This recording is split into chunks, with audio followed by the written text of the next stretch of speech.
احنا دخلنا المكان ده أنا وصاحبي، لكن اللي خرج منه كان شخص واحد بس.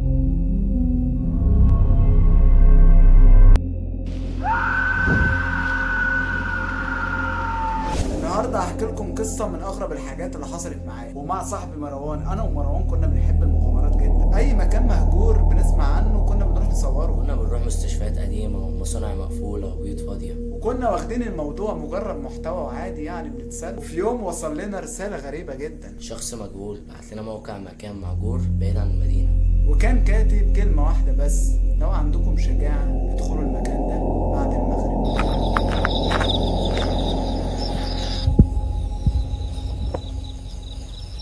انا ضحكت، انما مروان صاحبي كان متحمس بشكل غريب وقال لي دي فرصة جامدة للفيديو الجاي. وبالفعل اتفقنا نروح، ووصلنا للمكان قبل المغرب بشويه. كان عبارة عن مبنى قديم ضخم شكله مرعب من بره، الشبابيك مكسوره والحيطان كلها متاكله. غريب ان المكان كان وسط ارض فاضيه تمام، مفيش بيوت حواليه ولا حتى ناس ولا عربيات. كان مكان معزول عن العالم تماما. المهم اول ما دخلنا بدأنا نصور، وكانت كل حاجه ماشيه عادي جدا. وانا كنت بهزر وبضحك وبصور وبهزر مع الناس لحد ما وصلنا ممر طويل جدا في اخره باب حديد قديم. ووقتها صاحبي قال: حاسس ان في حاجة غلط هنا، واول مرة اخاف في الشكل ده. قلت له: لو خايف نمشي.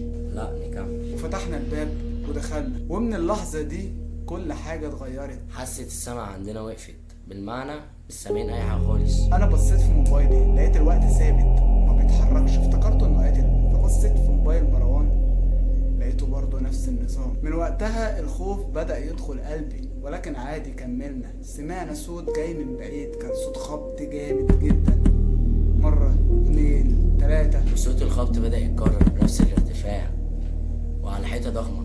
قلت لصاحبي يلا نمشي من هنا، وانا وافقته. بدأنا نرجع، لكن حصلت مشكلة. المكان اللي دخلنا منه اختفى، الممر نفسه بقى مختلف، كأن المكان اتغير. بقينا نمشي ونرجع لنفس النقطة مرة و2 و3، وكل مرة نرجع لنفس الباب. هنا مروان صاحبي بدأ ينهار وقال لي: احنا في حاجة بتلعب بينا.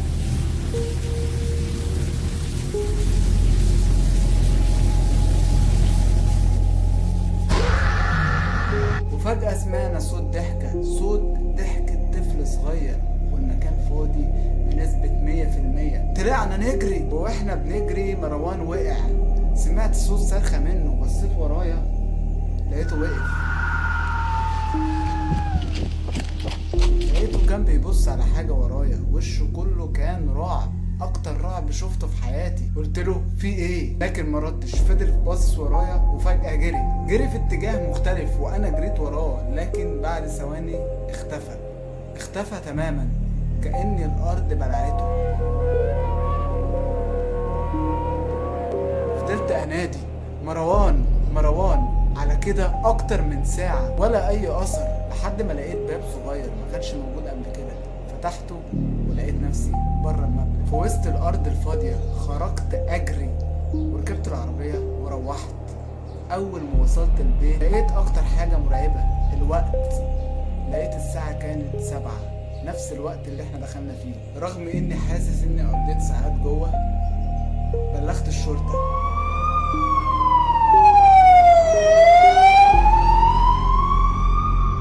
راحوا يدوروا، ملقيوش مروان ولا لقيوا اي دليل. بعد اسبوع وصلني ظرف من غير اسم من غير عنوان. جوه الظرف لقيت فلاشة، شغلتها على الكمبيوتر.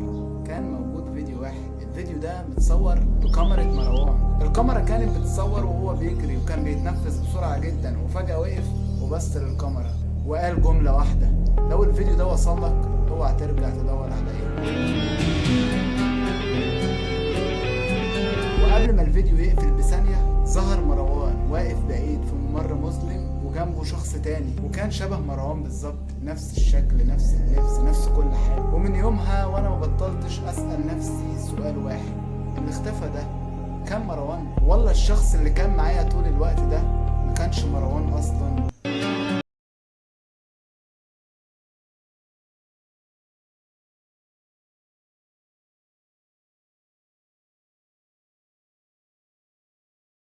هنا انتهت القصة. يا رب تعجبكم، يا رب تدخلوا الجنة، يا رب يا رب يا رب خالق السما والأرض، يا رب يا رب يا رب يا رب